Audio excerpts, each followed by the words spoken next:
It's wild to me to think that the Grand Seiko Snowflake, this guy here, the SBGA211, at least in the States, has been around so darn long, but yet it's still relevant. It is still a super important, they haven't evolved this particular model.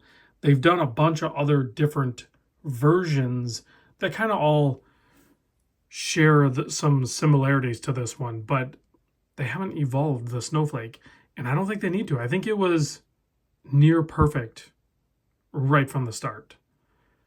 I think that really speaks a lot about a watch. I know there's a lot of people that watch this channel that own one of these watches or want one of these watches. I'm one of them. I want one of these Grand Seikos. I do actually own a Grand Seiko. I did actually buy one, this guy here. Of course, I went with the white dial, but I knew my first Grand Seiko needed to be a 9F quartz. I don't know why. It was just something I knew. The spring drive would be the next one if I'm going to own more than one. So, and for many people, it's the only one because of that incredibly smooth sweep. What is that? I think that's like 32,680 or yeah, 768, 32,000, whatever. It's a smooth sweep. That's the hertz on it. So, and that's because of the way that movement is designed. It's, you know, it's using a mechanical winding mechanism to work in conjunction with some quartz and electromagnetic brake system to regulate the movement. The movement is insanely accurate. Most Grand Seiko movements are. This one is up there. The bar is set really high. It's basically 1 second per day. So is what it equals out to essentially, or what they're claiming is plus minus 15 seconds per month. So incredibly accurate, super smooth, epically cool looking. This is a beautiful titanium watch. It only weighs 100 grams. The size of it might be a deal breaker for some people, as would maybe the bracelet. And we're going to talk about that. But size, real quick, I measure the case width at 40.6, so 40.5 millimeter. The lug to lug is a 48.8. As you can see, it is slightly extended because of those center end links there. They kind of, but they do angle down, so it's on the same path. The thickness is only 13 millimeter. You have that sapphire crystal up top, of course. 20 millimeter lug opening. When I go looking at this watch online, inevitably I will end up finding what I think is one of the best looking ones. You guys have probably seen this picture too. Somebody posted up, I don't remember who it is. If I remembered, I would give them credit.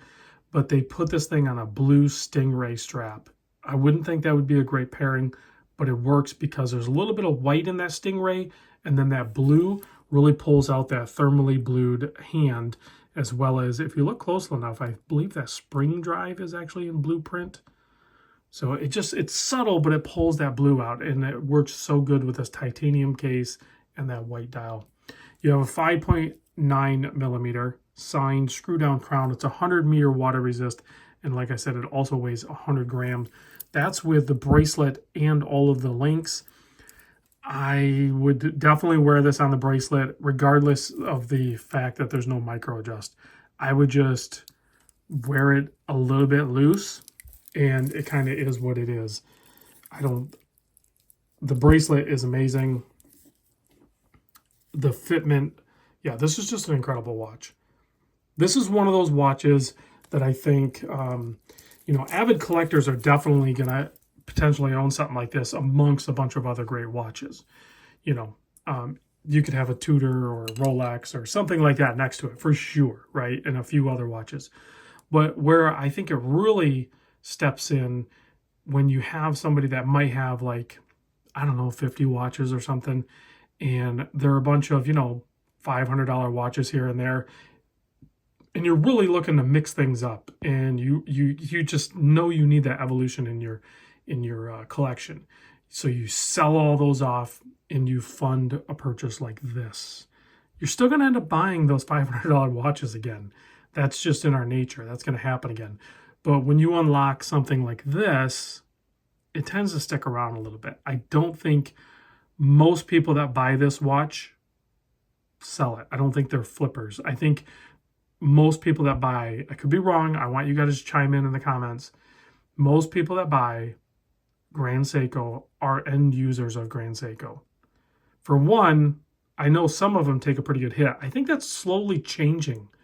The culture around, the depreciation on certain watches is pretty dramatic. And Grand Seiko used to be the case. I think they're kind of holding their own. Now, of course, their prices are definitely going up. I mean, this thing, I think not that long ago, it was around that $6,000 mark. Well, it's approaching the $7,000 mark. So it's no different. It's not immune to the price increases that all of these brands take. And when you have a luxury brand such as this, then it's just a little more dramatic. So I think I failed to mention, this is on loan from Exquisite Timepieces in Naples, Florida. This is not the first time I've borrowed not this exact watch, but this model of watch from Exquisite. So when I was talking to Tyler, my contact there, I'll put all the information down below, direct link to this watch to get a hold of Tyler and everything like that. I'm like, I know I don't want to waste, because I only get to see so many watches so quick, and I don't feel like I was wasting a pick by asking to see this watch again. I think this watch needs to continually be revisited, re-looked at. It's still completely relevant, and that just speaks volumes of how well Grand Seiko did it right out of the gate. I mean, this is just a stunning, beautiful watch.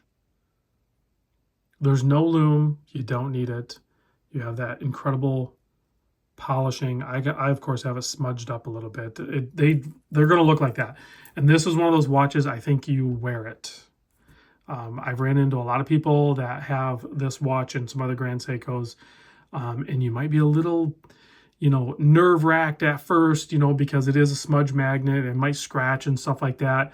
But I mean, I just did a live stream with a few guys, and Lee over at Brodinky, he was wearing his Grand Seiko, and he had it on an aftermarket strap. I don't remember what it was exactly. I think it was maybe a strap habit or something. So I think you'll become, with Grand Seiko, it's one of the brands that I think you will recognize that you're an end user pretty quick, and you will start to experiment with different straps. You'll be more comfortable wearing the watch, and you know that it is capable of doing your lifestyle. Speaking of that, I think it's important to also talk about the movement that's in this. This is the 9R65, 72-hour power reserve, 30 joules, smooth sweep, all that stuff. I did a quick dig online because I know everyone's concerned about servicing, right? When you have a luxury watch, sometimes a luxury service comes along with that. What's the interval? How much is it going to cost? So snapshot in time, what I came up with is the recommendation, I think, was 3 to 4 years for servicing and $570. I don't know how old that information is, but I'm going to tell you right now, pretty much disregard that. I personally wouldn't do that, and I think most other watch owners are not going to do that. I think we're going to wear these watches until there's enough deviation in the timekeeping that warrants getting it checked out, because it isn't going to really change that service fee.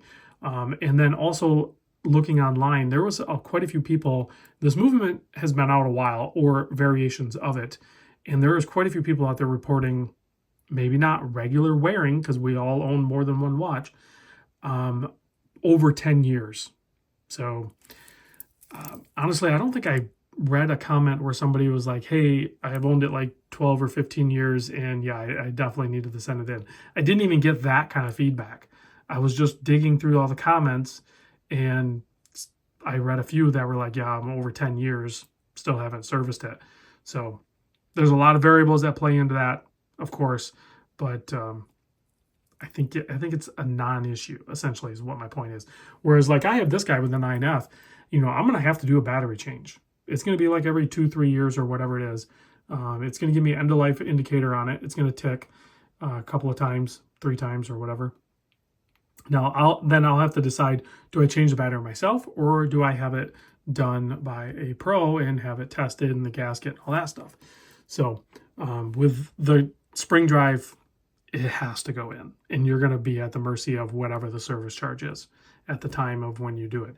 But I think it's not that important. I don't think that should hold you back from buying the watch. So thanks for watching, guys. I know I went long on this one, and it is a revisit, but I can't stop. I think about the Grand Seiko Snowflake. That's how good that watch is. I actually think about it. Thanks for watching. I'll see you guys on the next vid.